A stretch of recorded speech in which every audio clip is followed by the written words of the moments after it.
Federal loan forbearance ends January 1st, 2023, and your payments will start back up again. You will be required to start paying back your student loans once again after 33 months of forbearance.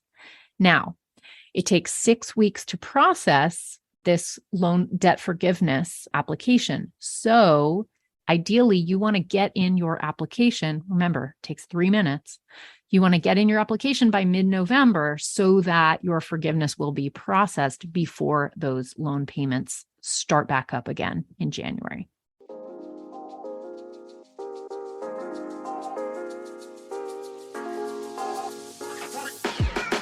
Welcome to the Sunlight Podcast. In this show, we're talking about taxes, money, and careers for creative people who have a big vision for changing the world with their work. I'm your host, Hannah Cole, artist, tax pro, and the founder of Sunlight Tax. If you're an artist, designer, or creative entrepreneur who wants to grow your business sustainably, manage your taxes, and build a stash of fuck you money so you can control your own time and have a bigger impact with your work, you are in the right place.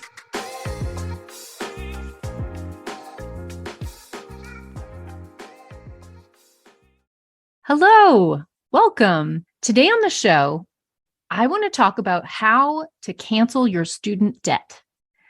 I'm pushing to get this episode out as quickly as I can because this is kind of a time-sensitive, tax-adjacent issue that I want you to know about. But basically, the Biden administration has put forward a debt relief plan, student debt cancellation plan. And I want to talk to you about the nitty-gritty nuts and bolts of how it can apply to you, how to put in your application. The good news is it's really simple, and there's just a couple of eligibility rules that I want you to know about, and we want you to jump on board this train. All right, so what is federal student loan debt relief? Okay, it is a program that provides eligible borrowers with full or partial discharge of loans up to $20,000 to people who got a federal Pell Grant. Okay, so if you've received a Pell Grant, and up to $10,000 to non-Pell Grant recipients. Okay, so either $20,000 if you got a Pell Grant or $10,000 if you did not.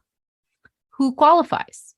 So individuals, there are some income thresholds for this forgiveness. If your income is too high, this will not apply to you, okay? So this applies to individuals who made less than $125,000 in either 2021 or 2020, or families, so married filing joint couple or head of household, that made less than $250,000 in 2021 or 2020. So this may be your parents. If you are the student, it will depend.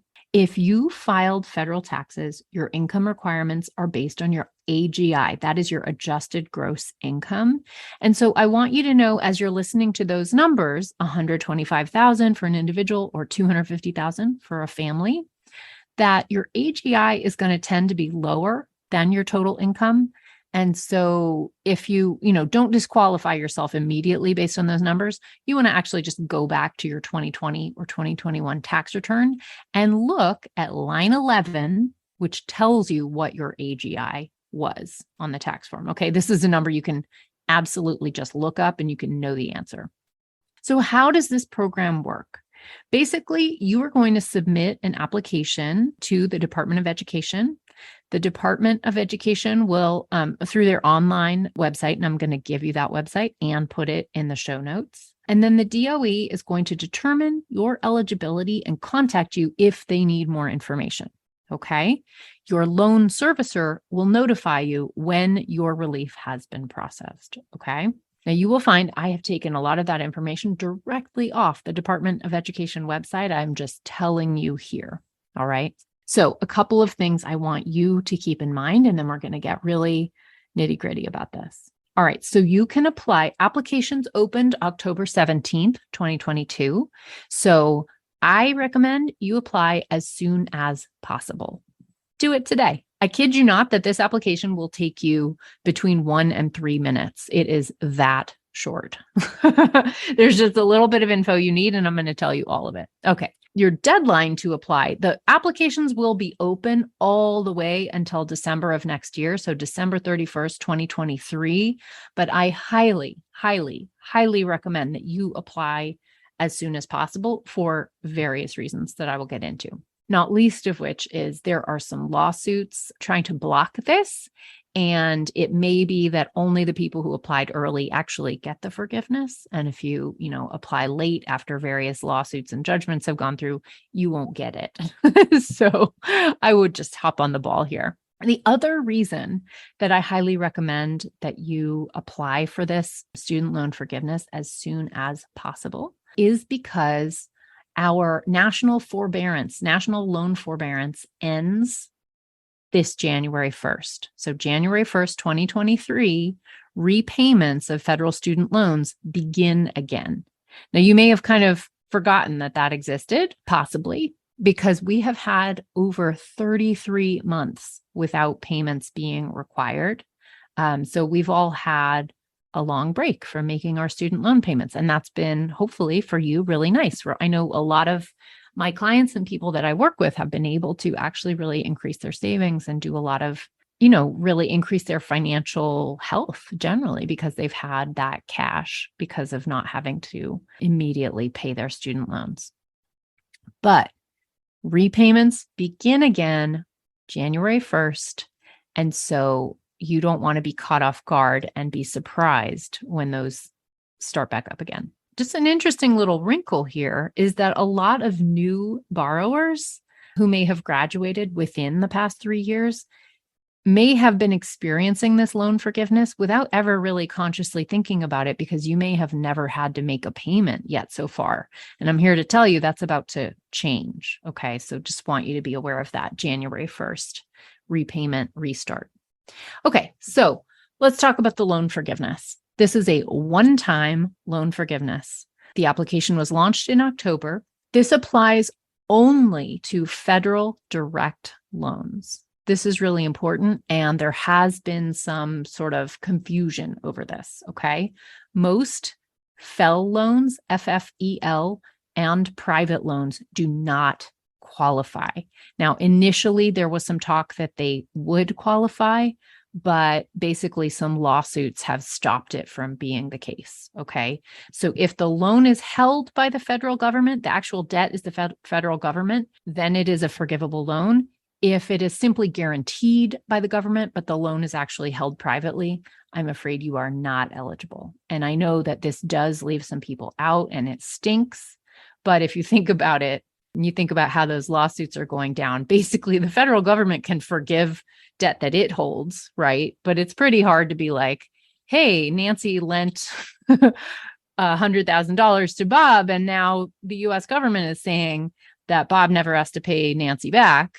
That's a tough pill for Nancy to swallow, right? So that's where these lawsuits are basically coming up.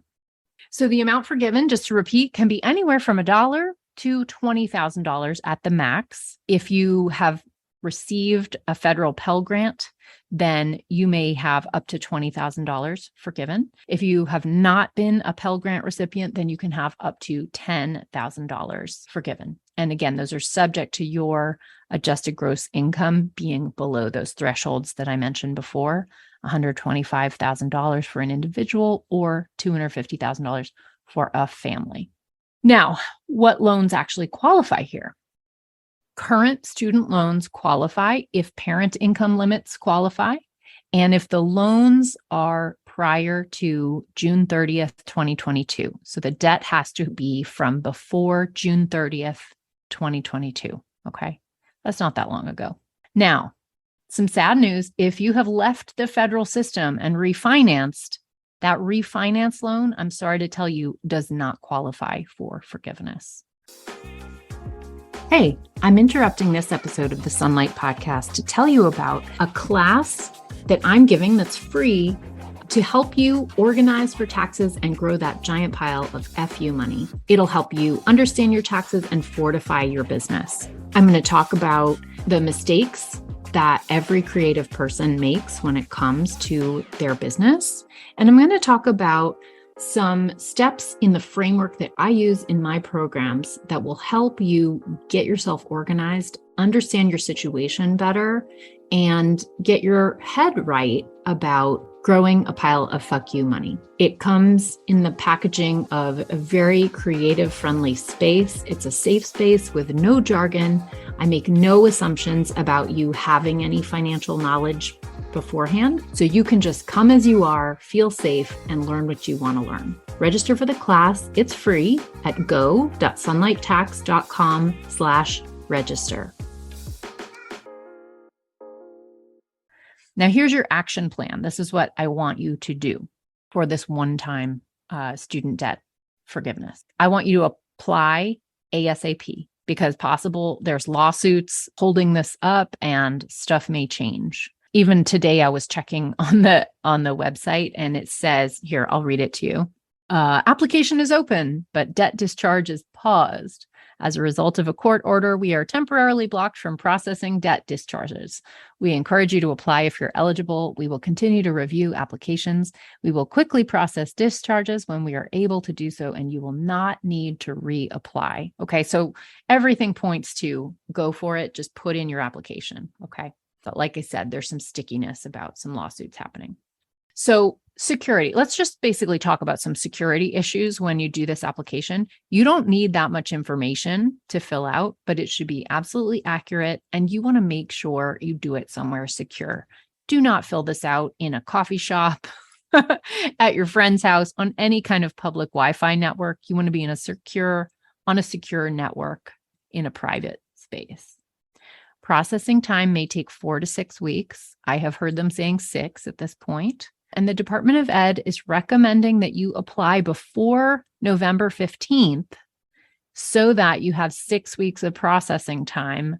In other words, so that you will get your debt forgiven before the January 1st, 2023 restart date on those loan payments. Okay, this is really important. This is why this is a timely issue. If you're hearing this episode, later down in 2023, that's fine. You can go ahead and put in your application and go for it. That's absolutely fine. You may have had to be making payments starting January 1st on outstanding debt at the time.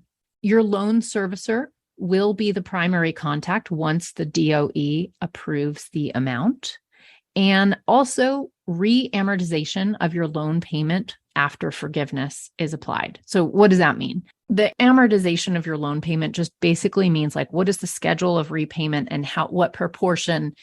With most loans like that, a fixed loan that you have like student debt, you're going to be paying a lot towards interest at the beginning and a very tiny amount towards principal, paying down your principal. And over time, those ratios kind of shift down so that you're paying a little less interest and more principal. In other words, actually discharging the debt itself. Because of this loan forgiveness, of course, they're going to have to re-amortize that loan and give you a new schedule with the new, here's the amount you pay in interest versus principal. Moving forward, which makes sense, right? It's going to be a new debt amount, a lower one. Okay, to access the system, here's where you go. You're going to go to studentaid.gov, okay? Be very careful that it is that website and not anything else. Do not click anything else on your Google search, okay? Because there are scammers around looking for you to put your social security number or your FSA ID into their system. So please be careful, scams abound. So studentaid.gov is where you want to go. And if you want the even more specific address, it's a little less memorable. I'll have it in the show notes for you. But the full address is studentaid.gov/debt-relief/application. But if you go to studentaid.gov, you can click the link and find it there.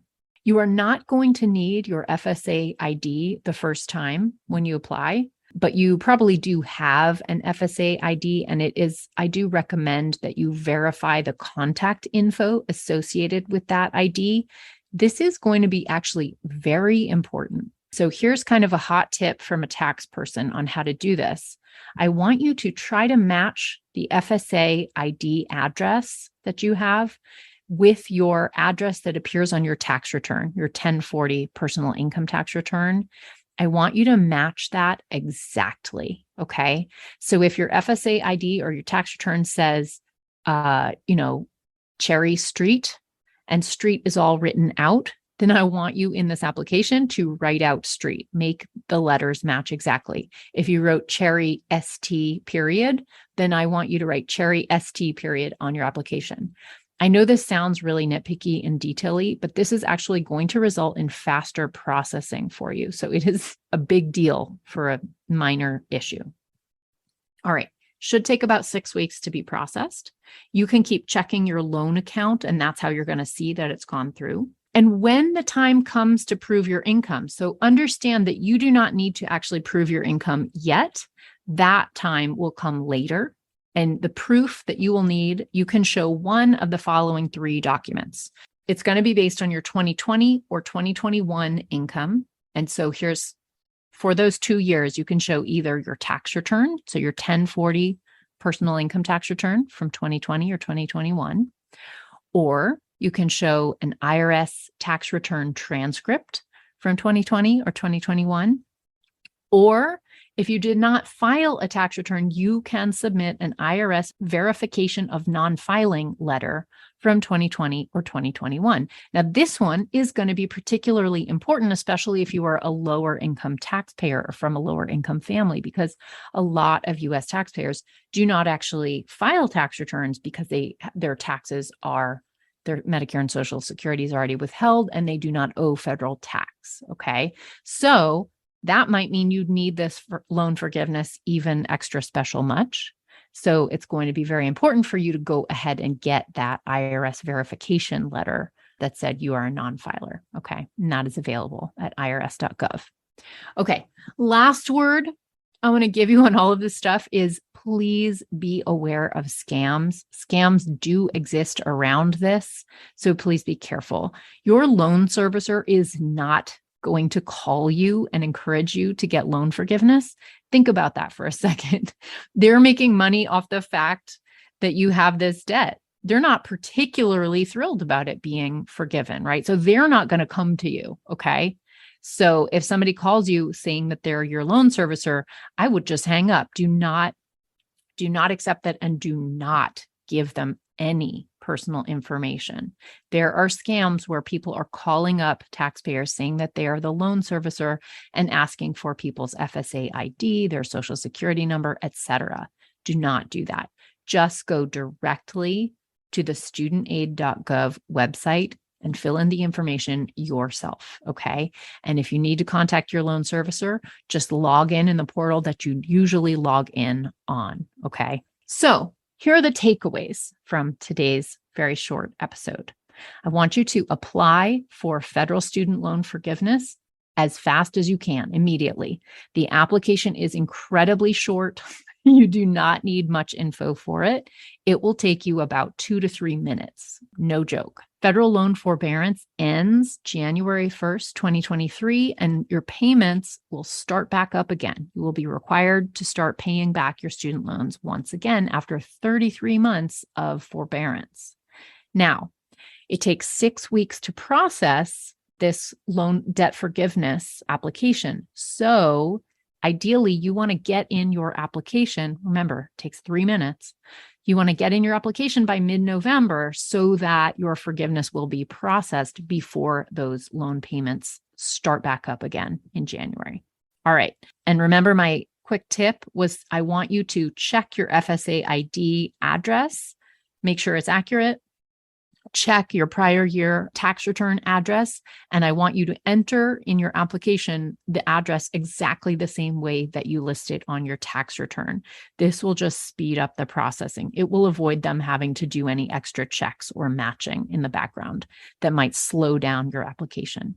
So your next step, if you found this useful, if you have a friend who you know has student loans and you think that they could use this, please share this episode. I would be so grateful. And I think your friends will be grateful. And I really appreciate it because that helps people come to know about the Sunlight Podcast. Also, I just want you to know some exciting stuff that's coming up that I am putting out there for you. I am doing a short money school series Episode 1 has already come out of that. That's actually episode 12 of the Sunlight podcast. It's called What Accountants Get Wrong About Creative People. That is kind of the launch episode for my Money School series. And in the Money School series, I'm basically talking about common mistakes that I see creative people make with their money and their taxes, and giving you some real concrete strategies to move forward with your financial knowledge, empowerment, and education. And at the end of this series, I will be offering you a spot in my free live training, which is happening November 16th. If you're listening to this podcast in the future after November 16th, there will be a replay, and I'll put a link in the show notes or maybe an ad in the podcast to make sure that you have the replay link, but the live link will be different.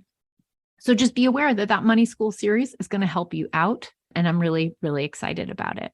So thank you so much for listening to this. I am so excited for you to go out and get that student loan debt forgiveness. Go cancel your debt. It will take you 3 minutes. You will be very happy you did it. All right. See you next time, y'all. Bye-bye. Thank you for listening. If you like the show, be sure to subscribe, leave a review. It really helps, and share it with a friend. I'm so grateful.